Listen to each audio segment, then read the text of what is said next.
Assalamualaikum warahmatullahi wabarakatuh. Mudah-mudahan Anda selalu sehat walafiat.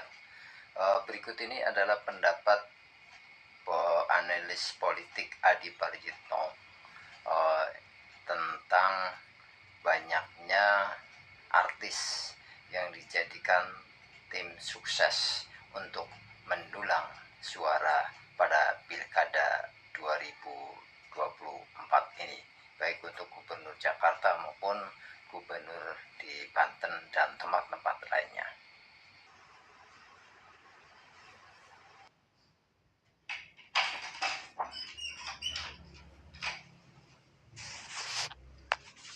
Kalau soal apakah artis itu jadi ketua tim ses didaftarkan ke KPU daerah atau tidak, tentu domain partai. Tentu domain elit-elit partai yang saya kira menjadi faktor determinan yang bisa mengunci apakah dia akan didaftarkan atau tidak. Tapi fungsi artis dalam politik itu kan dari dulu targetnya adalah untuk mendulang suara. Sudah banyak contoh kasus artis yang bukan hanya jadi ketua tim sukses, banyak yang mencalonkan diri jadi kepala daerah, banyak yang kalah. Di Banten ini banyak artis yang juga kalah jadi calon. Dulu di tempat saya di Tangerang Selatan, Andre Taulani itu jadi wakil wali kota, kalah dia. Kemudian juga kita dengar dulu waktu pilkada Banten pertama, Zulkifli Mansyah berpasangan dengan Marisa Haque yang sangat pesor juga kalah itu. Ada Rano Karno juga misalnya juga sempat maju.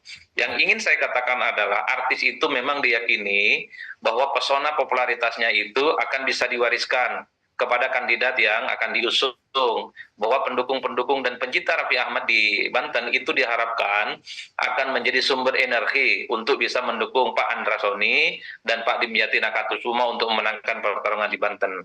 Apakah itu akan terbukti atau tidak? Tentu yang akan bisa membuktikan segala-galanya adalah bagaimana menerjemahkan orang yang kenal Andra Soni dari Pak Raffi Ahmad itu bisa dikapitalisasi sebagai sebuah suara. Begitupun sebaliknya, kalau bicara Banten, saya kira memang ini adalah kandangnya Bu Airin sejak lama, karena memang Bu Airin ini kan bagian dari terah politik dinastinya Bu Atut yang saya kira memang di berbagai kabupaten, kota, dan provinsi langganan memenangkan pertarungan. Tapi Bu Airin kali ini mendapatkan penantang yang menurut saya cukup serius, Pak Andra Soni dari Gerindra, partai pemenang Pilpres. Justru yang saya lihat di Banten itu bukan lagi Pak Raffi Ahmad. Raffi Ahmad mungkin di panggung depan, tapi di panggung belakangnya ada Pak Sufmi Dasko yang saya kira juga adalah calon anggota DPR, bahkan DPR terpilih dari Tangerang Banten ya, yang saya kira juga memiliki mesin politik yang bisa dikapitalisasi untuk memenangkan pertarungan. Pada akhirnya yang ingin saya katakan adalah artis ini adalah bagian dari salah satu ikhtiar untuk menyasar pemilih-pemilih yang mungkin tidak bisa disasar oleh partai, tidak bisa disasar oleh lawan, tidak bisa disasar oleh para ulama dan kiai. Siapakah mereka? Tentu adalah pemilih-pemilih muda yang selama ini engage dan peduli dengan urusan-urusan media dan media sosial. Raffi harus diakui di berbagai tempat adalah sosok yang paling banyak disebut dan menjadi artis yang paling disukai. Karenanya pemilihan nama Raffi Ahmad tentu sebagai ikhtiar dengan harapan orang yang kenal dan suka dengan Raffi Ahmad di Banten bisa diharapkan bisa memilih Andra Soni dan Dimyati Natakusuma. Tinggal diuji apakah nanti ini akan berbuah manis atau tidak.